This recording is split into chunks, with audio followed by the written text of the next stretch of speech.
நண்பா, ஏய் இங்க பாரு. ஏன் என்ன பிரச்சனை? எதுக்காக இப்படி தற்கொலை பண்ற அளவுக்கு நீ போற? என்னடா எல்லா இதுலயும் தோல்விடா. லைஃப்ல தோல்வி, வேலையில தோல்வி, வாழ்க்கையில தோல்வி. என்னடா பண்றது? என்னதான் அப்படி தோல்வியாச்சு? ஓ, என்னால ஒண்ணுமே சக்சஸ் பண்ண முடியலடா. எல்லாத்துலயும் ஃபெயிலியர் ஆயிட்டே இருக்கடா. எதுக்குடா வாழ்ந்துட்டு?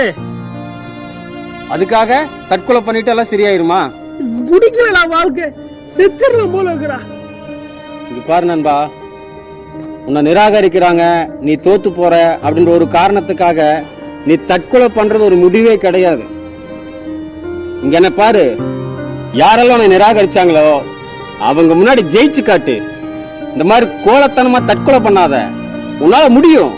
உன்னை நீ ஆகாதுன்னு சொல்லி ஒதுக்கி வச்சாங்க பாத்தியா, அவங்க முன்னாடி நீ ஜெயிச்சு காட்டு.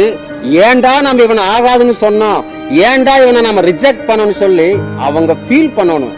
அந்த அளவுக்கு நீ வாழ்ந்து காட்டு. உன்னால முடியும். என்னால எப்படிடா முடியும்டா? முடியாதுன்னு நீ உன்னை நீயே தரக்குறைவா யோசிக்காத. சரியா? கடவுள் எல்லாருக்குள்ளயும் அந்த பிரச்சனையை மேற்கொண்டு போகக்கூடிய ஒரு பலனை கொடுத்திருக்கிறாரு. நம்ம தான் என்ன நினைச்சுக்கிறோம்னா, ஐயோ என்னை யாரும் பிடிக்கலான்ட்டாங்க, ஐயோ நான் தோத்து போயிட்டேன், ஐயோ எல்லாரும் என்னை வெறுக்கிறாங்கன்னு சொல்லி சொல்லி நமக்கு நாமே தாழ்வு மனப்பான்மையை கொண்டு வந்துடுறோம். ஒரு நிமிஷம் நீ நிமிந்து பாரு, குனிய குனிய குத்திட்டே இருப்பான். நீ ஒரு டைம் நிமிந்து பார்த்துட்டேன்னு வை, உனக்குள்ள இருக்கிற பலன் உனக்கே தெரிய ஆரம்பிக்கும். முயற்சி பண்ணு நண்பா.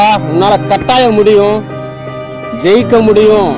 நம்ம ஜெயிக்க பிறந்தவர்கள். சொல்லு, நம்ம எல்லாம் ஜெயிக்க பிறந்தவர்கள். சொல்லு, உன்னால முடியும். முடியும்டா, கண்டிப்பா ஜெயிப்பேன்டா. இனிமே தற்கொலை பண்ணுவேன்? சத்தியமா பண்ண மாட்டேன்டா. யாரெல்லாம் உன்னை வெறுத்தானோ அவன் தான் வாழ்க்கையை வெறுக்கிற அளவுக்கு நீ வாழ்ந்து காட்டணும். வா போலாம்.